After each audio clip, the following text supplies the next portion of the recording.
Hello दोस्तों, dictation start होगी 3 second बाद। स्टार्ट।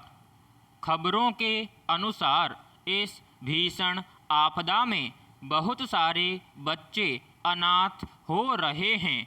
उनमें से कुछ की जानकारी आंकड़ों में दिखाई दे रही है, पर बहुत से ऐसे भी हैं जो किसी आंकड़े में नहीं आ पाए हैं। प्रश्न है कि इन बच्चों की समस्या का समाधान क्या हो, कौन सा रास्ता चुना जाए जो सीधा, सरल, स्वाभाविक और कल्याणकारी हो।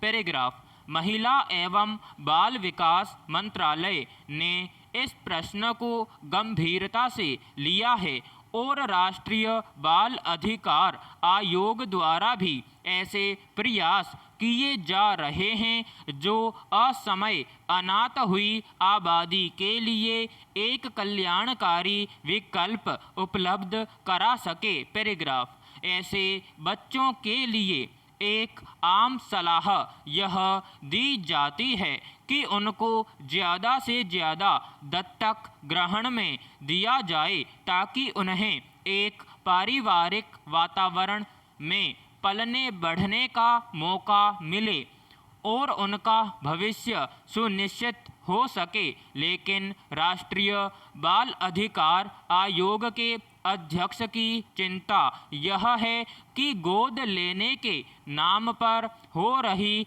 बाल तस्करी का मुद्दा भी कम गंभीर नहीं है।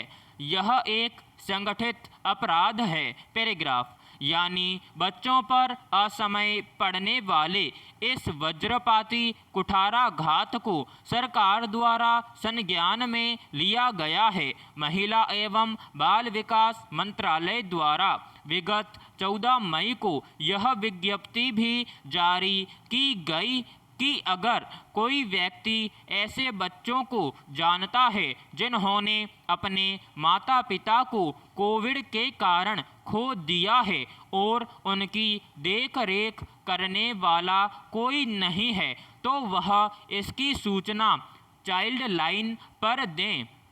मंत्रालय ने परिवार एवं स्वास्थ्य कल्याण मंत्रालय से यह भी आग्रह किया है कि जब कोई व्यक्ति अस्पताल में भर्ती होने जाए तो उससे यह पूछा जाए कि अगर कोई अनहोनी होती है तो उनके बच्चों की देख रेख कौन करेगा और यह विकल्प उनके द्वारा उसी समय चुन लिया जाए ताकि आगे निर्णय लेने में आसानी हो। पैराग्राफ।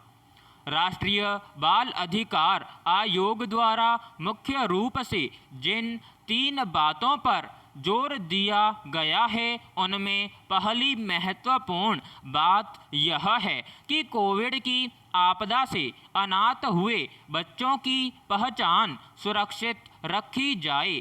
दूसरे, सोशल मीडिया पर उनकी तस्वीरें साझा न की जाएं और तीसरे, उन्हें बाल कल्याण समिति को दिया जाए जो बच्चों के सर्वोत्तम हित को ध्यान में रखते हुए निर्णय करेगी। पैराग्राफ।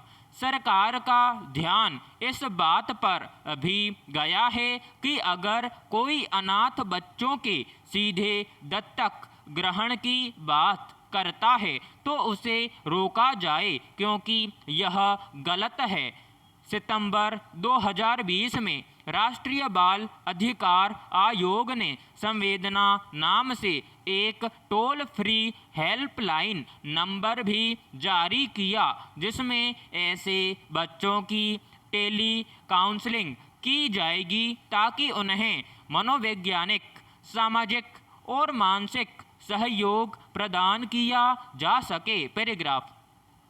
इसमें मुख्य रूप से बच्चों को 3 श्रेणियों में रखा गया है। पहला, ऐसे बच्चे जो कोविड केयर सेंटर या एकांत में हैं। दूसरा, ऐसे बच्चे जिनके अभिभावक या माता पिता कोविड-19 संक्रमित हैं।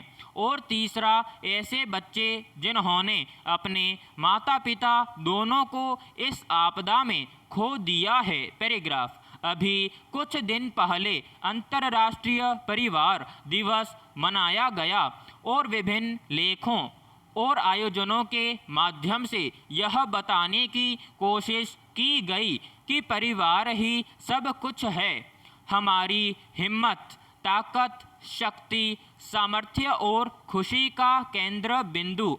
ऐसे में सबसे महत्वपूर्ण और गंभीर प्रश्न है कि क्या असमय अनाथ हुई इस आबादी के पास केवल एकमात्र विकल्प दत्तक ग्रहण का ही है या कुछ और विकल्प भी उनकी देखरेख, संरक्षण और पुनर्वासन के लिए सुझाए जा सकते हैं। पैराग्राफ।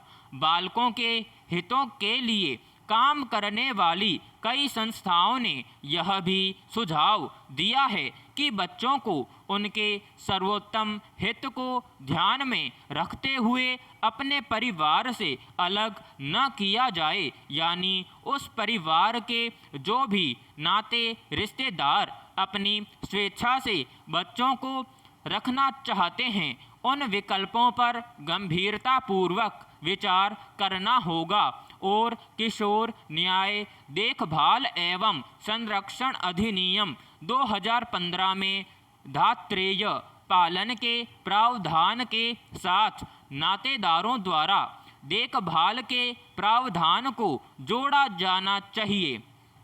पहले बाल अभिरक्षा का प्रश्न तब उत्पन्न होता था जब पति पत्नी के बीच किसी विवाद के कारण अलगाव होता था और उस समय बच्चा किसके पास रहेगा, यह प्रश्न उठता था। इसका विधिक प्रावधान था कि किसी भी बच्चे की अभिरक्षा निर्धारित करते समय उसके नैतिक विकास, उसकी सुरक्षा, उसकी शिक्षा और आर्थिक संरक्षा जैसे प्रश्नों को ध्यान में रखा जाए, यानी जो आर्थिक रूप से संपन्न हो उन्हें बच्चे की अभिरक्षा सौंपी जाए, जो उसे मनोवैज्ञानिक सहयोग, सकारात्मक वातावरण प्रदान कर सकें और दूसरे पक्ष को मिलने जुलने का अधिकार दिया जाए ताकि उस बच्चे को किसी की कोई कमी महसूस न हो। पैराग्राफ। यहाँ यद्यपि स्थिति थोड़ी अलग है, लेकिन ऐसी स्थितियों की भी चर्चा बाल अभिरक्षा के मामले में हुई है जिसमें न्यायालयों द्वारा यह निर्णय दिया गया है कि अगर माता पिता दोनों नहीं हैं तो दादा दादी को बच्चे की अभिरक्षा दी जाए या नाना नानी को। इसमें बालकों की इच्छा और मंजूरी की भी भूमिका अहम होती है। इसके बाद जो दूसरा विकल्प आता है वह है दत्तक ग्रहण का।